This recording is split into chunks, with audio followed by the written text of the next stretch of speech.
Hey guys, you're watching Suburban. My name is AJ, and we are back on another episode of Let's Build a City, closing in on that episode 150 World Tour. We are back on Balamory Street here, opposite the high school. If you're new to the channel, this was actually my real-life high school. Can you believe it? Built in Minecraft from memory. But across the road here, I like doing these really small, multicoloured Balamory style houses. So we've got a pink one, which is a really cool shape, really small but really cool shape.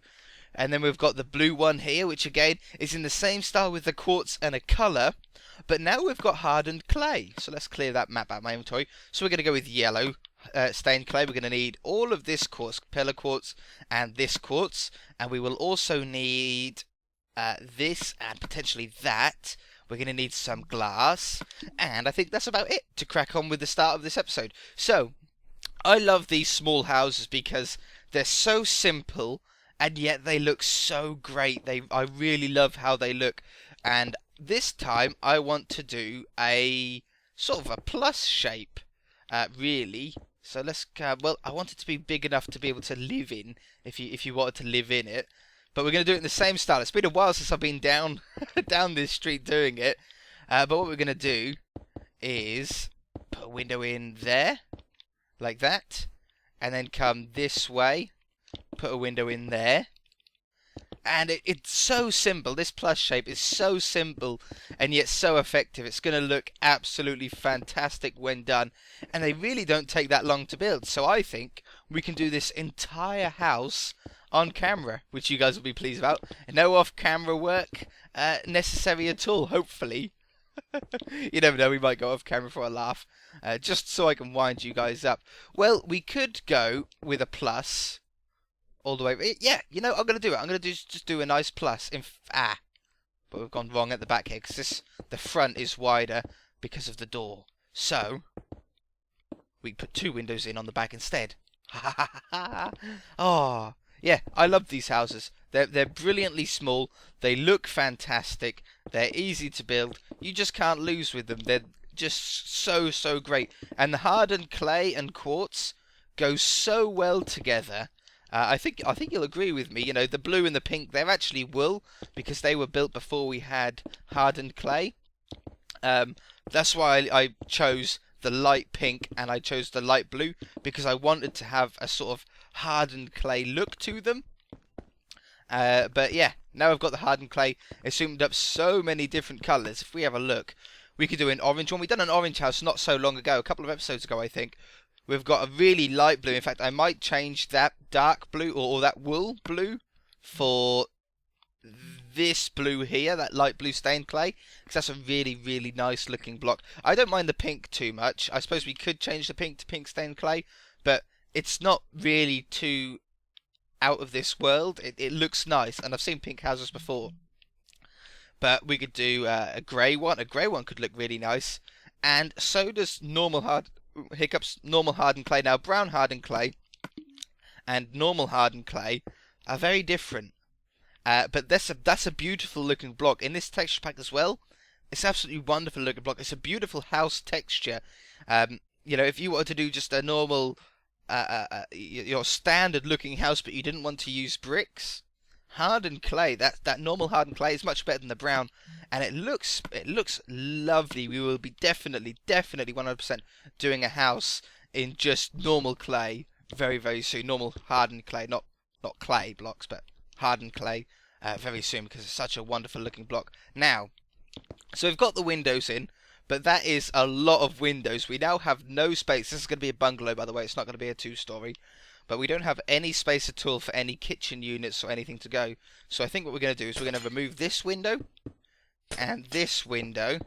And that would be enough to be able to fit a fridge in and a cooker or two. You still have a window here by the sink if you wanted a sink there. Have a bathroom. I suppose you could take out some windows here. Let's take them out there. And does that still look good with from the front with that window missing? Yeah, it does. We can always hide it up with some leaves and stuff like that. But this could be your bathroom with one nice window at the back there. We don't want it at the front. We don't want people walking down the street looking in, especially at school time. But bathroom, kitchen, bedroom, and a bit of a lounge in the middle there. It would work. You could literally have this as a mini as a mini survival house, it would be absolutely wonderful. So what we need to do now is we just need to raise up all of this now by one block so we can get the roof in. Okay, so we're going to come there, and then come around with this yellow stained clay. Whoops. Like this. And down this side. Along here. And then we can get the quartz edging in. We're using quartz edging, the same sort of style roof as that one over there. But we use quartz for the very, very edge of the roof. And then we use the rest with cobblestone stairs. Because it's a beautiful roof texture, the cobblestone stair. We've been using that a lot throughout this series. The majority of our houses do have that. So, what we're going to do is on these yellow bits, you're going to come up like this. And it's a bit thinner on these sides because they're smaller. Like that. And like that. Now your next step is... Your next step is to go one block above the window. And you're going to come out one block wider than the wall. Okay, and then down here, one block wider than the wall. And then over the edge, you're going to come with upside down stairs and the right way upstairs like that. On these peaks, you're going to put them that way up. And then you're going to come back down again. Like this. Boop. And then along here. Along this side. This is a big one, so it takes a little bit longer to do. But remember, don't do the whole roof in the quartz. Just the very edges. It will look so much better. It really does. Like that. Like that. All the way down here. You know, normally I would cut this bit out. But, because it's such a small house, we're going to stay with you. You can literally build this house block by block along with me. And you should be able to keep up. Maybe you'll have to pause it in a couple of spots. But yeah, build it along at home. And it'll work in any colour as well, or any material even. You don't even have to use stained clay, or clay at all. You could use bricks if you wanted to. You could use cobblestone. If you were doing it on a survival world and you wanted a nice looking beginner starter home, you could even use wood. Just oak planks. You could use oak logs where these quartz are. You could use oak planks where the yellow is, which will be a really nice contrast. For this edging stair, you could maybe use, well, you could use cobblestone still for the roof, like we're going to. But then for the edging, what about using, let's have a look what you could use. You want some sort of stair. You could use spruce would be really nice. If you could find some spruce nearby, or sandstone. That's just like white wool, like quartz. It looks very similar as a starter home. That would work really, really well. Yeah. So then you could have, where the quartz stairs are, you could have sandstone stairs. Logs where the quartz is. Planks where the yellow is. And again, with normal cobblestone as the roof. Wonderful. Okay, and then on top of all the peaks, you're going to put down a quartz stair. A quartz slab, sorry. And then we can go along the top here with that. And then it's a matter of joining up the whole roof together and tying it all in. And doing it in this plus shape is really easy, but it's also good practice for when you're doing larger roofs as well. Because I get the amount of comments I get from people asking me how to do roofs and how you get them to tie in so nicely. It's all practice. You start off with a small house like this, and you work your way up. You work your way up and up and up. To bigger and bigger houses that need more and more tying in, and they're more and more technical, and in the end you'll get it. So how easy was that to tie in together to each other? Hey? It looks great. We'll do the same on this side. So you're going to start off at the bottom. We'll do this one a little bit differently so you can see a little bit better. We're going to do that side. Always do it symmetrically. Like try and do one side, one layer on one side, one layer on the other side. Because when you get towards the top, you don't want to go too much up on one side and then have to delete them all, which I've had to do in the past. Okay, so you got this side, and then come around, splash me, then come around this side, like this. Now, as you can see, with this layer, you don't want to come down and then come this way, because it's off. It's not right. So this layer just goes straight across, like that.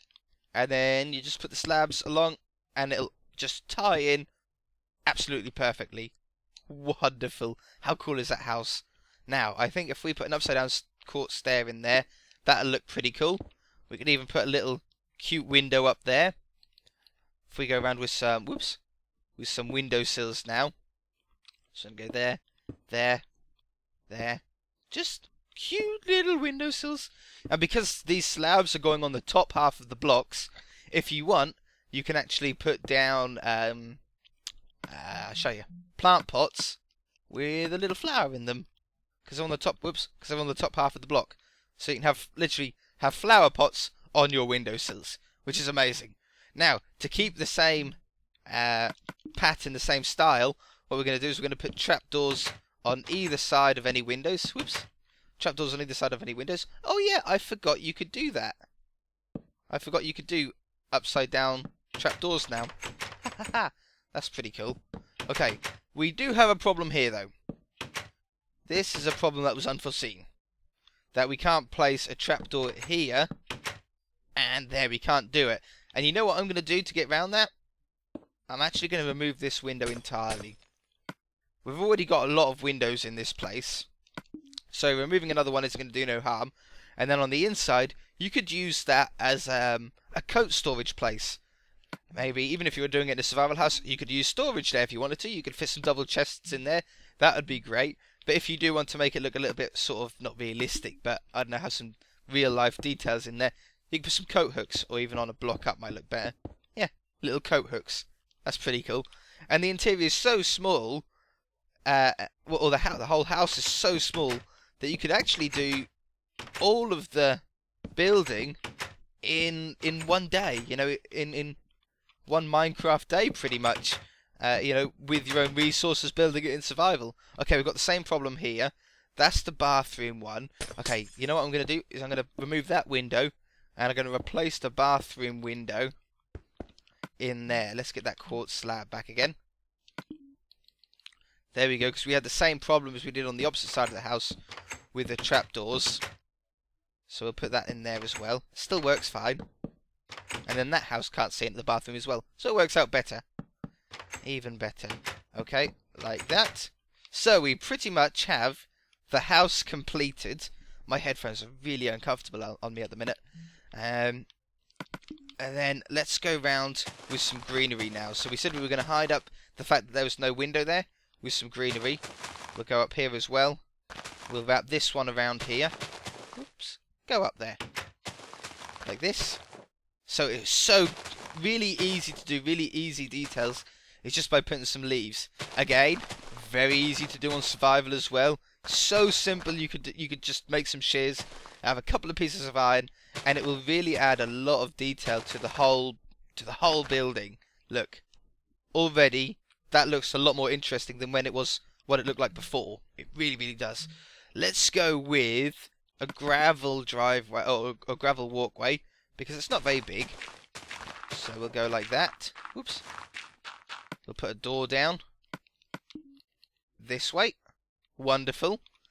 And well, we've got a bit of a garden, a bit of a side garden going on here that we can claim as this house or this houses. Let's go with a nice fence. I haven't done just a normal fence garden before. Let's have a little bit of space so they can walk around this side. So I'll come back here. Usually I go very complicated, but hey, that's weird. See, this fence post has a line through it, and this one doesn't. But when you join it up, did you see that line disappear? I wonder if that's always been like that, or if that's a bit of a texture glitch. It's quite strange though, isn't it? Can you see that changing? The one to the left of what I'm placing. Very interesting. Okay, so that can join up nicely there. And then we can have this one come down this way. Well, you know what? I'm going to do a little bit of a change. On this one, on this side, I'm going to use a hedge instead. So then we get a fence on one side and a hedge on the other. Because that's actually a very realistic way of doing fencing, is not to have the same type of fence all the way around the house. It's not that common to have like one same fence going all the way around your house. I mean, my house, I know I've got quite a big house. I've got a lot of land, but I've got wooden fences. I've got hedges. I've got tree lines. I've got like sort of chicken wire fencing, which is like a sort of a metal fence. I've got dead trees fencing, which is just like a load of dead trees. I've got a forest covering one side, so you sort of have many different ones in the same on the same property. So we're sort of replicating that design here. Oh poop! Oh poop! I done it again. Grass, please, please. There we go. And then we'll come along here and down this side. There we go. You don't need to get in there. And I think I'm going to put a fence along the front there. So this will still be accessed from the back. If we put a door in, that's a perfect place for a door there. Absolutely wonderful place for a door. So place that down. Put that down there. Put a nice door on the back there. That'll go to grass. Beautiful. Just in time. So we've got one window still in the kitchen there. Loads of space for your cookers, your furnaces and your fridges and stuff that you're going to want to make. Let's now make a nice little oak tree in this space here. So we'll grow a nice one, just a nice sized one. Poof! There we go. Oh, that's a beautiful one. That's exactly the right size that we wanted. Okay, and we can do maybe one at the front here. Okay, that'll do. It's a shorter one, but it'll be okay. Do I want another one back here? No, I don't think so. I don't think we want too many. That's looking lovely though, isn't it? Okay, we don't have much choice of... Is it this dead bush that goes on grass, or is it this one goes on... Yep, I always pick the wrong one. That one goes on sand. That one goes on grass. We don't have much choice, much in the way of sort of flowers and decorations on console at the moment, because we don't have the new flowers. When that update comes out with all the tulips, we'll have such a massive amount of choice. You won't even believe. There's blue flowers, there's like so many white flowers, orange flowers, and they truly look fantastic. We've been using them a lot on our Vulcan MC series. If you haven't seen that, go check that out. We're building a medieval village, and it's looking really cool. We're starting to get a lot of progress done on that, and I'm so pleased with it. I love that series so much. Okay, so we've got some flowers around there. That brightens it up a little bit, makes it look very nice. I love, like, just the Balamoriness of this street. Okay, and then I expect we're probably running out of time. We're doing okay, actually. We've built this very quickly. What we're going to do is we're going to put a striped lawn in here. And the trick is not to put wool underneath anywhere where you've got plants and shrubs and flowers and stuff like that. You don't need it there, like how I've got at the front here. See how this one has a fern on it, but obviously a fern can't be placed on wool, but you don't need to place it under there. It looks great how it is. It looks like the lawnmower couldn't get all the way up to the edge, so it works absolutely fine. Same here, we're not going to place it underneath that yellow flower, and we're not going to place it underneath that red flower. This one will go one wider. So this is like striping the lawn. The reason why I do this is because it looks like it's been mowed by a lawnmower. We need to do a lawnmower design pretty soon. I haven't got one. I don't think we'll do one here in this house. Maybe on one of the mansions that we've done. Maybe we could go back and build a lawnmower. That could be pretty cool, couldn't it? I'd do that. I'd definitely do that. Okay, so this is going to come down here. Absolutely wonderful. We built a whole house in one episode. Come around this side. Careful not to bust the fences. Don't break the leaves. No. No! I knew I wouldn't have been able to get all the way. I'm not that careful. Have we used any splash potions this episode either? We might have got off the drug of the splash potion. Alright then. See, that's added a little bit more detail as well. You know, I think that's pretty much it. You've got this back garden here that if you're building it on your own world, you could put what you want out here. You could put a barbecue. I'm not going to put a barbecue because there's a barbecue very close by in this house here, and I don't want to sort of get it too same old every house. I think we'll build a jungle tree though, because it's a nice thinner tree. Where's the bone meal? There's a space here, you see, so on this house. So we'll build... Yeah, wonderful. Nice little different looking tree there. You can put a swing, you can put a slide. I tell you what would be really cool, if you built this on a survival world, you could have like a little shed, like a little garden shed exactly like this, look. Or this is a dog house that I built here, but we've built garden sheds before. There's one over here, look. Like this, right? You could like build literally a garden shed that goes down a ladder to a mine shaft. Or to your mine, your strip mine maybe. That would be so cool to hide it in a garden shed. What a wonderful idea. I've never seen that done before. Yeah. Alright guys, well we're going to leave it there. If you enjoyed it, hit that like button. If you haven't already, please subscribe. And we shall see you in the next episode.